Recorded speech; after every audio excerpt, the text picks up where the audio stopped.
चलिए एक और कॉन्सेप्ट लर्न करते हैं। आंसर राइटिंग तो सीखते ही हैं, साथ साथ कॉन्सेप्ट लर्निंग के ऊपर बहुत जोर होता है। बिकॉज आप सभी को पता है, सब बच्चों को, कि जब भी मैं आंसर राइटिंग लेकर आता हूं आपके लिए, तो उसमें मेरा फोकस सिर्फ आंसर राइटिंग सिखाना नहीं होता। मेरा फोकस होता है कि अगर आंसर राइटिंग सीख रहे हैं, उसके साथ साथ एक अगर कॉन्सेप्ट तैयार हो जाए तो बहुत ही बढ़िया चीज है। तो मेरा मकसद यही है कि आपका एफर्ट कम हो, आप खुद भी क्या बन जाए, आत्मनिर्भर बन जाए। किस सेंस में? कि आपको भी पता हो कि मैंने पीवाईक्यू उठा के कैसे क्वेश्चंस को एनालाइज करना और कैसे टॉपिक्स तैयार करने हैं। अब जी ये जो क्वेश्चन है, this is with respect to ordinary bill and constitutional amendment bill. बहुत ही बेसिक क्वेश्चन है, कुछ ऐसा नहीं है कि कुछ समझना है। एंड जिन बच्चों को इसमें दिक्कत आ रही है एंड जो बच्चे इसको नहीं समझ पा रहे ऑर्डिनरी बिल और कॉन्स्टिट्यूशनल अमेंडमेंट बिल, वो एक बात मेरी ध्यान से सुनो कि आप तैयारी में कहीं स्टैंड नहीं करते। आप बेटर ये वीडियो मत देखिए। क्यों? क्योंकि ये देख के भी आपको कोई लाभ नहीं होने वाला है। आपके लिए something else should be there, in the sense आप पहले उस लेवल तक पहुंचिए। You go for the basics, अपनी वहां तक तैयारी कीजिए, फिर यहाँ पहुंचेंगे। बहुत ज्यादा शोर मचता है सेल्फ स्टडी और गाइडेंस का, कोचिंग का। तो मैं हमेशा ये कहता हूं कि देखो, गाइडेंस लेने के बाद भी सेल्फ स्टडी ही करनी पड़ती है ना। इट इज नॉट दैट कि जिसने गाइडेंस ले ली वो सभी एग्जाम क्लियर करते आते हैं। No, not really. तो जब ये बात सच नहीं है, आपको सेल्फ स्टडी करनी पड़ती है, तो फिर सेल्फ स्टडी क्यों ना कर ले। तो भाई हर बच्चे के लिए सेल्फ स्टडी पॉसिबल नहीं होती है बिना गाइडेंस के। कुछ एवरेज बच्चे होते हैं, कुछ बिलो एवरेज होते हैं, कुछ अबव एवरेज होते हैं। बहुत ही ब्रिलियंट माइंड्स होते हैं, एक्सेप्शनल केसेस, जो सिर्फ सेल्फ स्टडी के साथ क्या कर पाते हैं, एग्जाम को क्रैक कर पाते हैं। Now it is up to you to decide कि आप अपने आप को कौन सी कैटेगरी में रखते हो, नंबर वन। नंबर टू, उस कैटेगरी में आप रख रहे हैं तो क्या आपको सिलेबस समझ आ भी रहा है, कॉन्सेप्ट समझ आ भी रहे हैं। नंबर थ्री, अगर आप गाइडेंस लेके चलते हैं तो आपका जो 10 घंटे का काम होता है वो 3 घंटे में हो जाता है। लेकिन अगर बिना गाइडेंस के चलते हैं तो वो 3 घंटे वाला काम आपका अगेन 10 घंटे में या उससे भी ज्यादा टाइम लग जाता है। तो क्या आप इतना टाइम अफोर्ड कर सकते हैं? So you should make a wise decision. And anyway, आजकल बात करें, distance is not a matter. Online बैठे आप अपने घर क्लासेस ले सकते हैं, आप लाइव नहीं तो रिकॉर्डेड सेशंस लगा सकते हैं। आप वर्किंग है तब भी आपको रिकॉर्डेड सेशंस मिल जाते हैं, राइट।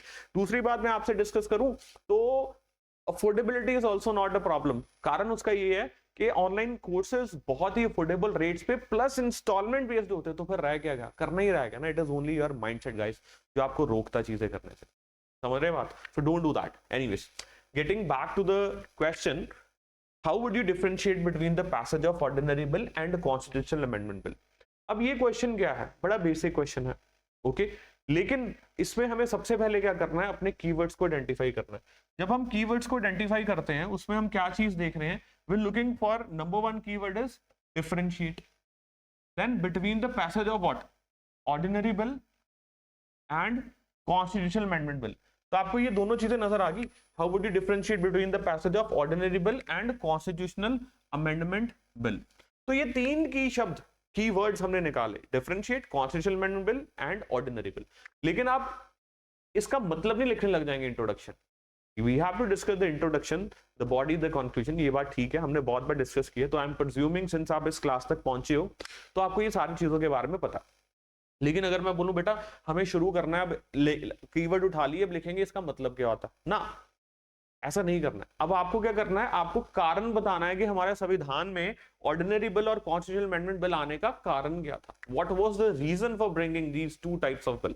वैसे तो इसके अलावा और भी बिल होते हैं, जैसे हम बात करते हैं financial bill 117(1), 117(3), article 110 money bill भी बात करते हैं हम। तो एनीवे यहाँ पर दो मोटे मोटे ऑर्डिनरी बिल और कॉन्स्टिट्यूशनल अमेंडमेंट बिल के बारे में बात की गई है। तो you will be telling the reason. Reason में क्या आएगा कि हमारा जो संविधान है वो एक ऑर्गेनिक डॉक्यूमेंट है, राइट। ऑर्गेनिक डॉक्यूमेंट के चलते हमने कॉन्स्टिट्यूशनल अमेंडमेंट बिल्स इंट्रोड्यूस किए हैं, जिसमें ऑर्गेनिक का मतलब it is growing, it is a living document. ये लोगों की चेंजिंग एस्पिरेशंस को अकोमोडेट करता है। देयरफॉर हमारे पास क्या है, कॉन्स्टिट्यूशनल अमेंडमेंट बिल, जो दो तरीके से हो सकता है, फ्लेक्सिबल आल्सो, रिजिड आल्सो। मतलब इजी तरीके से भी हो सकता है एंड डिफिकल्ट भी। और उसमें आप क्या लिखेंगे, आर्टिकल 368 लिखेंगे which is talking about your constitutional amendment bill. On the other hand, day to day governance के लिए we cannot each time go by the constitution or amend the constitution. So for that we need to have what? We need to have the ordinary bills. इसमें आप example दे सकते हैं, जैसे right to education का example दे सकते हैं, या फिर आप मोटर व्हीकल एक्ट का एग्जाम्पल दे सकते हैं, जिससे आपके चलान भी होते हैं most of the times. Okay, एक एक एग्जाम्पल दे दिया और आपने बता दिया एग्जाम्पल से समझा दिया ऑर्डिनरी क्या होता है, कॉन्स्टिट्यूशनल क्या होता है, और कारण बता दिया कि संविधान में क्यों ये दोनों चीजें दी गई हैं, मतलब एग्जाम्पल से क्लियर हो गया। सो ये होता है एक प्रोफेशनल इंट्रोडक्शन। अब उसके बाद हमें बताना है कि differentiate between the passage of the ordinary bill and constitutional amendment bill. इसमें आपकी छोटी छोटी चीजें सारी आएंगी जब आप डिफरेंशिएट करेंगे। बेटर अगर आप टेबल फॉर्मेट में बना दे, वैसे मैंने पैराग्राफ फॉर्मेट में आपको मॉडल आंसर दी है, लेकिन आप टेबल फॉर्मेट में जाएंगे तो वो बहुत और ज्यादा एनकरेज करता है जो पेपर आपका चेक कर रहा होता है, इसने एफर्ट डाला है, इसको सारा कुछ क्लियर है। जैसे ordinary bill can be introduce in both Lok Sabha and Rajya Sabha, okay, and then constitutional amendment bill भी दोनों जगह इंट्रोड्यूस हो सकता है। एंड ऑर्डिनरी बिल के लिए अगर हम बात करें तो ज्वाइंट सिटिंग डिफरेंसेस की बात करें, ज्वाइंट सिटिंग जो है वो अवेलेबल है, but when it comes to your constitutional amendment bill, joint sitting की प्रोविजन वहां पर आपको नहीं दी जाती है, which is the most important thing. क्यों? क्योंकि each house has to pass the bill separately. Ordinary bill में प्रेसिडेंट के पास वीटोज होती हैं, but when it comes to constitutional amendment bill, president कोई वीटो एंजॉय नहीं करता, he has to sign the constitutional amendment bill. Talking about the state legislative assemblies, ordinary bill pass कर सकते हैं अपने स्टेट सब्जेक्ट के मैटर में, लेकिन कॉन्स्टिट्यूशनल अमेंडमेंट बिल के केस में जो स्टेट लेजिस्लेटिव असेंबलीज हैं, they are having no power to amend the constitution, except जब लेजिस्लेटिव काउंसिल्स बनाने की बात होती है तब वो इंट्रोड्यूस, मतलब आई मीन टू से तब वो बोल सकते हैं इसके बारे में, ओके, अदरवाइज उनका कोई रोल नहीं होता कॉन्स्टिट्यूशनल अमेंडमेंट बिल में। आर यू गेटिंग थिंग्स और नॉट? तो प्राइवेट मेंबर का इंट्रोड्यूस कर सकता है, yes, it holds true for both the cases. तो मेरा कहने का मकसद क्या, आपको आप चार्ट बना के डिफरेंसेस ला सकते हैं, इससे क्या होगा, आपका कॉन्सेप्ट भी क्लियर हो जाएगा कि दोनों में फर्क क्या है, दोनों क्या बिल होते हैं। एट द सेम टाइम आपको आंसर लिखना भी आ जाएगा, जैसा कि मैंने आपको बताया, आप पर्पस भी डिफाइन कर पाएंगे कि क्यों ऑर्डिनरी बिल और कॉन्स्टिट्यूशनल अमेंडमेंट बिल दिए गए हैं हमारे संविधान में, एंड उसके साथ साथ आप एक एग्जाम्पल देके भी बेटर इंट्रोडक्शन बना रहे हैं। एंड रहेगी बात कंक्लूजन की, वो भी आगे देखते हैं, तब तक हम अभी इसको डिस्कस करते हैं ये क्या कह रहा है। देखो इंट्रोडक्शन में इंडियन पार्लियामेंट्री सिस्टम, देखो it is also keyword which I have mentioned over here. Indian parliamentary system, in Indian parliamentary system laws जो है they are made through various kinds of bill, जो लॉज हैं they are made through what, various kinds of bills, different kinds of bills के थ्रू law बनते हैं। Among them, ordinary bill and constitutional amendment bill are fundamentally different in both purpose and procedure.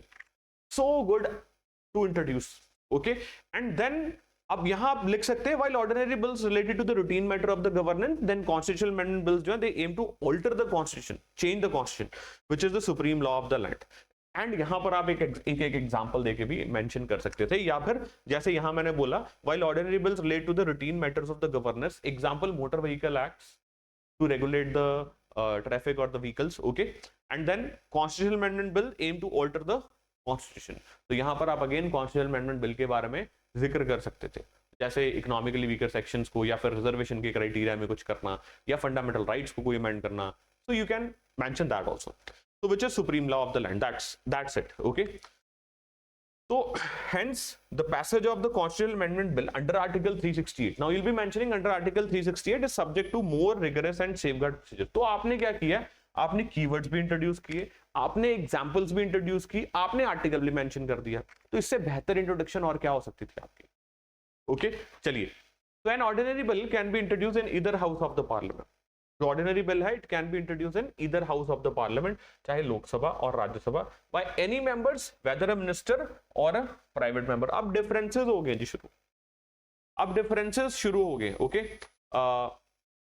It requires only a simple majority, that is more than 50% of the members present at the voting. If there is disagreement between the two houses, joint sitting may be summoned। तो ये यहाँ पर मैंने सारे differences आपको दे दिए, आपको क्या करना है, आपको यहाँ पर भी ओके एक टेबल बना लेना, टेबल बना के यहाँ पर ऑर्डिनरी बिल्स, यहाँ पर कॉन्स्टिट्यूशनल अमेंडमेंट बिल, और उसका बेस ऑफ डिस्टिंक्शन और बेस ऑफ डिफरेंसेस वो आपको मेंशन कर देना। Is that clear? तो एनीवे बेसिक पॉइंट्स है which we have already discussed with you, so you can go ahead with that। अब मैं आपको क्या दिखाता हूँ, एग्जांपल। सो यहाँ पर एग्जांपल अलग से हमने दिए हैं, आप और एग्जांपल्स कोट करेंगे, जो इंट्रोडक्शन में कोट कर दिए उसको रिपीट मत कीजिएगा, और एग्जांपल्स यहाँ पर कोट कर सकते हैं, ओके। देन कंक्लूजन की बात करें, अब कॉन्स्टिट्यूशन क्या है हमारा, it's a living document. So when it's a living document, यहाँ पर हम अकॉर्डिंगली कंक्लूजन ड्राफ्ट करेंगे। Now what is the conclusion, the constitution is a living document but requires what? Stability. Okay, it requires stability. Therefore, while the procedure for ordinary bills enables the flexible governance, जो ordinary bills हमें flexible governance दे रहे हैं, strict and detailed procedure दे रहे हैं for constitutional amendment, ensure कर रहे हैं basic structure, foundational principles of the constitution are altered only by the broad consensus. Are you sure? I mean to say, are you clear with respect to this? While the procedure for ordinary bills enable क्या करता है? Flexible governance. The strict and detailed procedure for constitutional amendment ensures के basic structure जो है वो harm नहीं हुआ. तो अगेन दोनों के ordinary भी important है, constitutional भी important है. Apart from that, there are other types of bills as well. Okay, I hope it is clear till here. So this was your a brief about the introduction, the body, the conclusion, model answer, table भी guide किया, examples भी discuss किए, provisions भी discuss की, keywords भी discuss किए, concept भी तैयार हो गया आपका एक पूरा, पीवाईक्यू भी डिस्कस हो गया, आंसर राइटिंग की क्लास भी आपको समझ आ गई. Okay, so anyway detailed answer writing classes हमारी चलती जाएंगी, आप घबराइएगा नहीं. लेकिन इफ यू फील आपके गैप्स हैं, अंडरस्टैंडिंग में ही गैप्स हैं और आप कर चुके हैं आई मीन टू से तैयारी, आप फिर भी वहां नहीं पहुंच पा रहे हैं, तो इन नंबर्स पे कॉल करके आप अपने सेशन शेड्यूल कर सकते हैं हमारे साथ free of cost. Thank you very much.